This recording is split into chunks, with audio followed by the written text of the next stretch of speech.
Alright,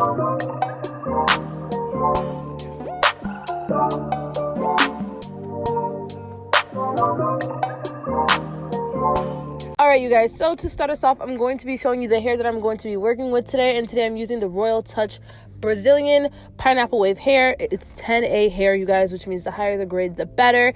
I am going to be using two 30 inches, a 26 and a 24, and I'm using a 20-inch closure from a different brand, so I won't be talking about that brand because Royal Touch doesn't have these closures yet. But yeah, so here's the bundles. Here's the I'm just showing you the hair, trying to show you out the hair and stuff like that, show you the feel and the closure as well. Y'all know how a closure look as far as that. But then, you guys, as you know, well, if you don't know, I've done a lot of how to make wig videos, so I'm not going to go super into detail with this video. But if you do want to see my other ones, I will leave them down below in the description box. I will leave how I make my frontal wigs and my closure wigs. Lately, because I've been wearing so many frontal wigs, you guys, I want to let my hairline breathe, so I am going back to my closure wig. It's nothing major. I just want to change it up. And honestly, I feel like closure wigs last longer and they are easier to install because you don't have to do the glue method all the time, etc. But right now, as you see, I need a wig head. I'm using a dome cap and I have some T-pins. You're going to need your T-pins to hold your closure and some of your tracks in place when you're sewing them. So as you see here, I am going to place my closure onto the wig. I do want a side part, so I'm going to shift the closure more so on the right hand side, and then I'm going to pin the closure, making sure that there are no lumps and bumps. I want it to lay as flat as possible because that will play a huge role when you put your wig on. You want it to be flat. We don't want our closure wigs or our wigs looking like we got humps in our head when our hair is braided under. You know what I'm saying? So this plays a very important role in that situation. So I'm just going to let you guys watch me do that. It's pretty much self-explanatory. Like I said, if you want more detailed video, go down in the description box.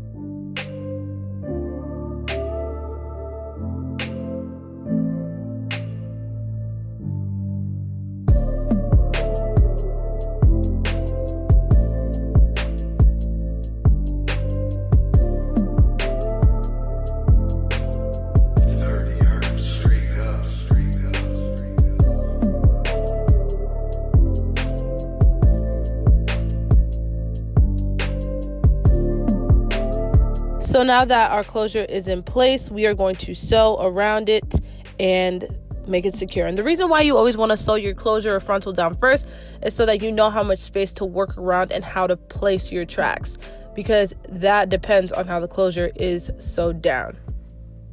You want to give yourself enough room because you don't want to go sew all the tracks down and then try to fit the closure. That's just not going to work. So you just sew that.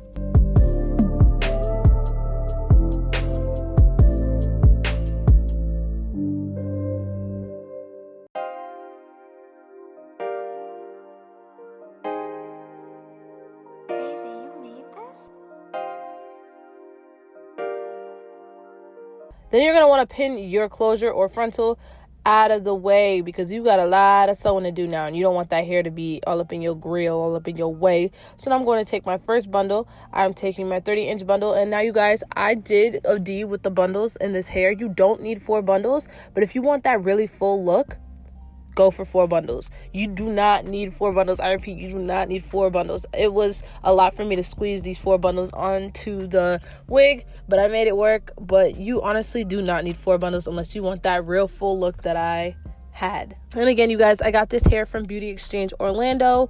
There are numerous locations throughout Florida and Orlando, and we have one in Georgia.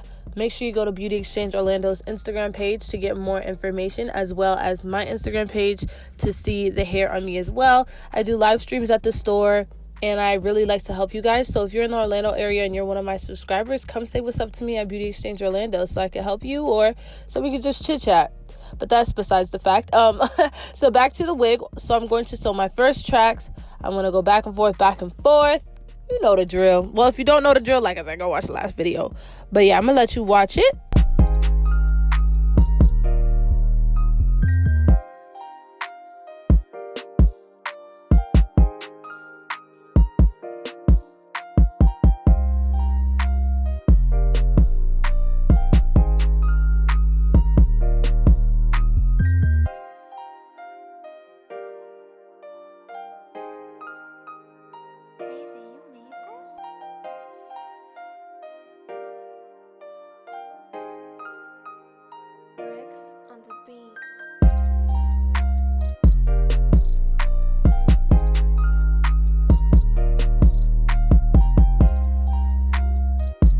So here I'm about to show you the progress that I have made. I think that was like the first 2 bundles, and look at that fullness already, you guys.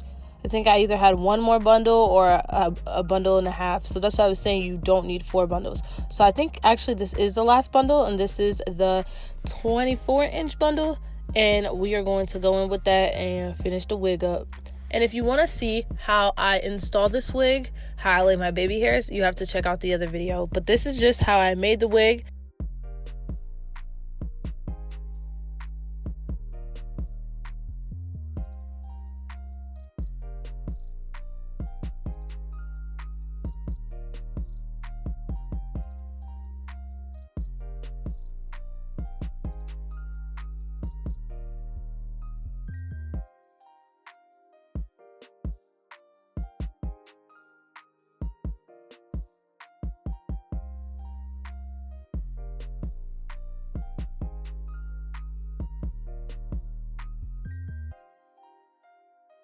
All right, so as you can see, she is finished. We need to come up with a name for her, you guys, so comment that down below.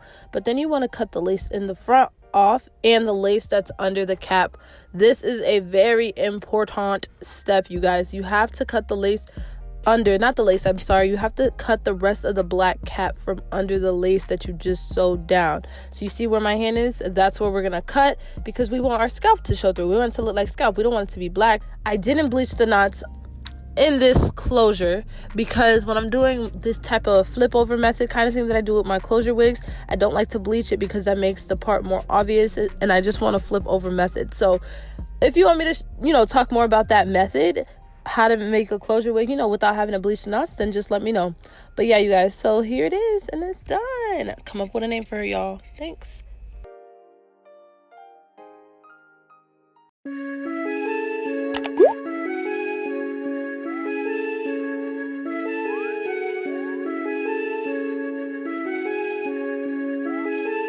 I just like the sound.